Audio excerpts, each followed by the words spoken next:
I have Tony Deppen here with me. We're gonna talk a little bit about MLW's return to the 2300 Arena in Philadelphia, February 3rd. You have a match on the card. It's Wasted Youth and Solo Katano against yourself, TJ Crawford, and Griffin McCoy. Uh, hi, Tell me about the match. How you feeling going into it? Uh, I'm looking forward to it because last month it was Wasted Youth and Alec Price versus us, and it was probably one of my favorite matches since I came back, and I loved it a lot. We came up a little short, but I've already beaten Katana or whatever I don't really care what his name is. I already beat him singles match, so I just think that this will be easier because I already got one up on him. Yeah. So the match that you were talking about was MLW Kings of Coliseum. MLW's they've made a home in the 2300 arena. I know that's kind of coming towards the end of that. But what's it been like for you?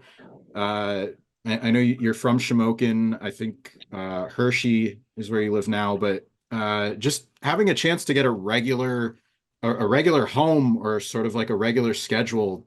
I think it's about 90 minutes from where you're from. Like, what's that been like? Just getting a chance at a regular promotion, giving you a chance instead of traveling around the country every week. Well, it's pretty much the closest I'll ever get to wrestling near my house. So it's pretty nice because actually I can get home before 1 a.m., which is awesome.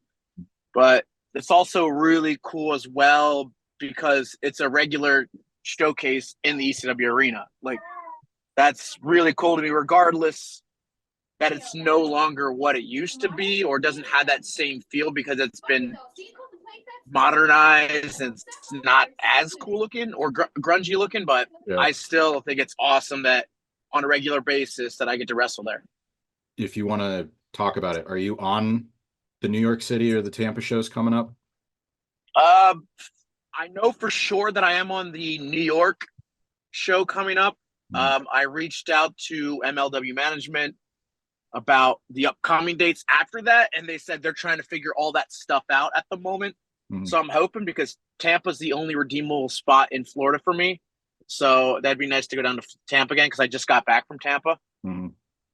Yeah, I was just down there for the Royal Rumble. It was nice wearing shorts, but I kind of get what you mean.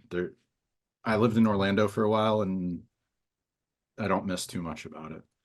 Oh yeah, Tampa, most of Florida's a cesspool. So exactly. One of the things that I did want to talk about, it's kind of nice to maybe see you get an extended run on MLW if you don't get suspended again. Uh, it seems like every time you get a little steam, they're like, we're gonna hold them off of TV for a little bit.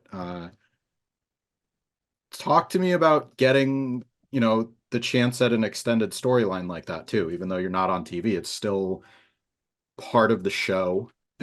Maybe getting another chance at some character work that you didn't get to do in, say, like during your time in Ring of Honor when you were, going for the pure title and stuff like that.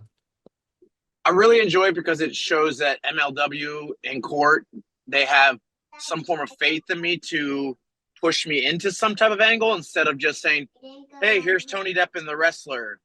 Because I'm going to be realistic. There are so many guys out there like, hey, I'm just a wrestler, and that's about it.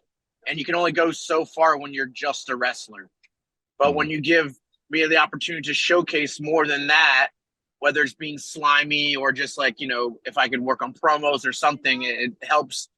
It helps develop me and push me forward too, as well.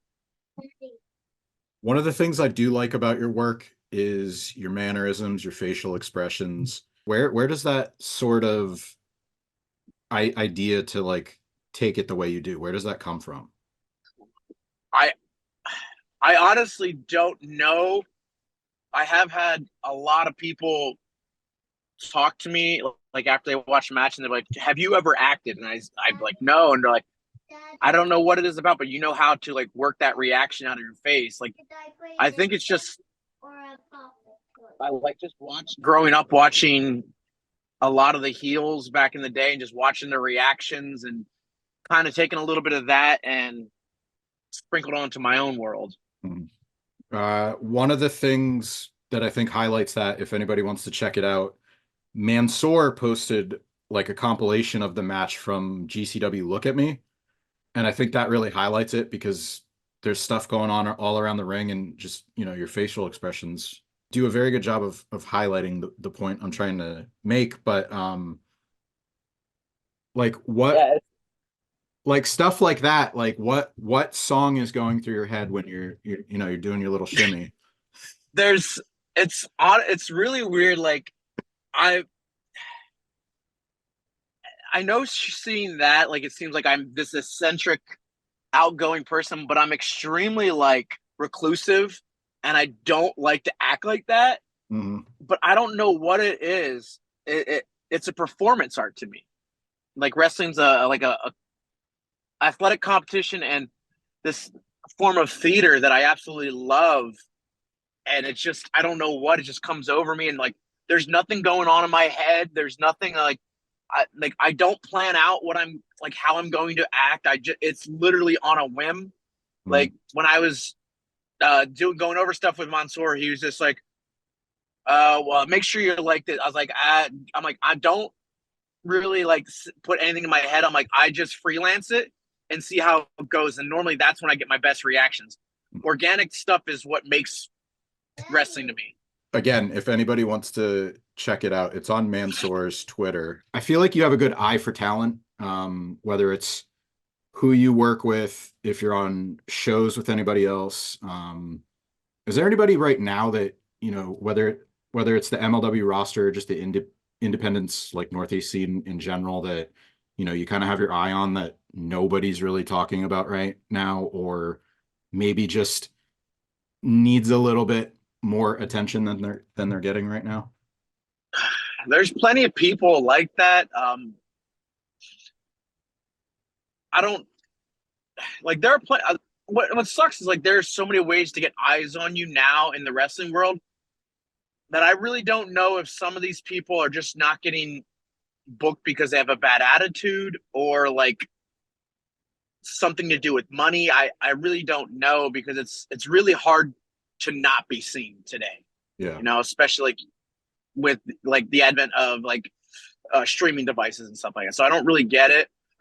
But the one guy I do like him because I've known him for a very long time, and he's dumb as shit when it comes to bumps, and he's just awesome. His name's Jason Furious. He always does shows for us when because I own a brewery and we run shows at our brew fest, and he always wrestles, and he had a few good matches with Rocket. They're awesome. They just go wild in front of people that don't care about wrestling, and they love it. So I'd really like to see him get a little bit out there a little bit more. Rocket would be cool to see, like, because he does some stupid stuff, and he's just wildly talented and athletic. A guy that people know of, but like I'm trying to get him to come back into wrestling. His name's Unbreakable Andy Harner, and he's the guy that everyone should know about. He actually taught Pac how to do flips via like Yahoo Mail or something. Like it was just back in like the late 90s, because Pac used to be a backyard wrestler with Andy, and Andy would be the dude that did all the flips before everybody else did them. And Pac would ask him like, hey, how do you do these flips? And Andy would just guide him via some form of social media. Wow. So that'd be cool to see him get his flowers, because that guy deserves it. Yeah. I think I have the pronunciation right, but it's Pilgaroo. Yes, correct. Okay. And you want to plug that quick? Pilgaroo Brewing in Pottstown? Pottsville. Pottstown, sorry. Pottsville. Yeah, they're two different places. So yeah, it's our brewery. I have two locations, one in Gettysburg, one in Pottsville. We're coming up on 3 years. If you like all styles of beer, we're your place, because we have 12 different beers on tap of different styles. It takes a lot out of me doing that, being a father, being a husband, and wrestling, as well as a full-time job. But I make it work with some great business partners. I don't know why I still do this, but Pottsville is Schuylkill County out near Reading. Pottstown is Montgomery County, where I'm that one's closer to me, and I get them backwards still to this day. And I have had family that lives in Pottstown, and I still screw it up. That makes it even better. All right, I got one more question for you. I'm sure you've seen the attention that it's getting, but Paul Walter Hauser is doing some promotion for Wrestling Revolver, but it kind of made me think of your work with Ron Funches when you worked a match with him last year. What kind of takeaways do you have now about your match with Ron Funches? Do you have and then maybe just any general feedback just as far as getting the new match with Paul Walter Hauser getting attention, because he's doing the talk show circuit now too, and it's kind of cool seeing pro wrestling get a spotlight like that on a really big stage like that. Well, first of all, I have no idea who that guy is, so I couldn't care less what he's doing. He's not going to have a match like Ron did. I can tell you that much. But who is he? So he was Richard Jewell in that movie, Richard Jewell. He's been on Cobra Kai. He was a juggalo. I think, he was on I think it was Always Sunny. He was one of the juggalos. No idea, to be honest. Okay. I don't have time for TV, to be honest, but it's cool that wrestling is getting have you seen you're a dad, right? So have you seen Yes. Cruella? No. Okay. He's either Horace or Jasper in Cruella. He's been in a decent amount of movies, but I would say those are I'm like sure I may have seen something within him, but I just don't pay attention. But I did see today somebody post about that guy on a late show, and everybody just replicating what GCW did pretty much. Like, and that whole thing with Ron and I had nothing to do with GCW originally. That was just a Tony and Ron thing. Like, he had me on his show where you get high and watch wrestling, which I don't smoke weed, but I watched wrestling with them, and he was just making fun of me because I have a Hotmail account still. Hey, so do I. And, yeah, and I was like, hey, it accepts emails. I don't care. And we just kept going at it, and he's like, hey, would it be cool if maybe we did a spot where I punched you or something like that? And I was like, well, fuck it, why don't we have a match one day? And he's like, oh, that'd be funny. And that's when I was working Ring of Honor. And he was like, well, maybe we could do it at Ring of Honor at Final Battle. I was like, we'll see. I'm like, I don't really have the in there to do that. And then the one day Brett from GCW messaged me because I was like, Ron, can you shut the fuck up, dude? I'm tired. I tweet out, and Brett's like, do you really have a problem with me? He's like, what? He's going to be commentating the show a couple of weeks, and I don't want you guys, I don't want a fight break. I was like, oh no, I'm just screwing with him. He's like, do you want to have a match? I was like, yeah, actually, I was going to reach out to you about potentially be doing that. So we did that, and then he was on the late night show with James Corden, and I don't watch TV, so I have no idea what that is. He's like, and he called me. He's like, hey, I'm going to go on the show, and I'm going to talk about it, put a video of you on. I was like, okay, and I thought it was a podcast because I thought the irony of late night show making fun of Conan O'Brien or whatever. Yeah.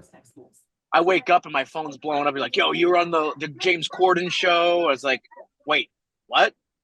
And it's is it ABC or a CBS or whatever? I don't remember what it is. I think it was CBS. I was like, wow, that's cool, dude. And then it just kept blowing up. And then the next thing, Ron called me when I was at Ring of Honor, a couple days prior to GCW. He's like, hey, Paul Shear's coming. I'm like, who? Because I don't know actors. Yeah. And he's just like, oh, he's on the league. I was like, oh, okay, cool. And then we just literally made it the most WCW-esque match ever. To nobody wanted to see Ron have a 5-star match. That was virtually impossible. He had some training, but he couldn't go all out. And I had so much fun with it, and I actually wanted him to win. I was like, oh, you should go up. And he's just like, no, I'm not doing that to you or wrestling at all. Blah, blah, blah. And after the match, Brett's like, oh, man, if Ron would have won, the place would have erupted. I was like, I told him to win. I was like, but he didn't want to win. And he's just like, oh, really? I was like, yeah. I'm like, wrestling's fake. I understand it's an entertainment value. And it's not like I was in a midst of an angle in GCW, so it wouldn't have affected me whatsoever. But it was such a cool thing. And I'm actually still close to Ron now. When my wife and I had our daughter, he actually sent us a really expensive bassinet that was on Nice. our registry. And my wife's like, "Who the sent this?" She's like, "This is like a lot of money." And then she Mhm. saw it was Ron. And then my daughter just recently got obsessed with trolls. She's 2 years old. Mhm. I was like, I text Ron. I was like, "Hey, is like my daughter's obsessed with trolls. How do I tell her I beat up Cooper from Trolls?" And he's just like, "Oh, what's her name?" I told him, and then he sent me a voiceover of him talking like Cooper to my daughter. Yeah. So that was That's really cool. that's so cool. Yeah, and it was cool because I got an extra. I got Brett gave me way more money um, for my match with Ron than he normally does because like I added a lot of pay per view buys. I could tell you that Mhm. much, Yeah. which Yeah. was like really nice to see. He like quadrupled plus my payday. Mhm. Which promoters that make more money from somebody, they're not going to do that. And Brett has always been great with that for me with money. Yeah. That's such it's kind of like a full circle moment because I don't remember word for word, but that was kind of one of the digs you took at each other on Twitter. Like you were like, "Oh yeah," saying something about like the Trolls movie, and I think he said something about like that Trolls paycheck is, like, Yeah, he was making fun of and me because he made way more money with that Trolls. yeah, and now, you know, he's doing you a favor and coming through. So, Yeah, and my daughter's added into a couple royalties to him because she's watching it. all right. Anything else you want to plug before I let you get out of here? I know I said MLW's February 3rd, 2300 Arena. Any appearances you have coming up you want to plug? I have GCW with the J Cup. That's next Friday and Saturday in Jersey City, New Okay. Jersey. That'll be a lot of fun. That lineup's stacked. If you want to stack roster of like the best, some of the best young talent and like best indie, like biggest indie names, that's what you want to be at. That's where you want to be at next Yeah. Friday and Saturday. Other than Yes. that, like I have a pretty light February because I'm trying to take it a little bit easier and trying to get myself back into tip top shape. And then I'm gonna go full blown again March into forever. Mhm. I saw some of the matches that were announced for that, like Jonathan Gresham and Alec Price.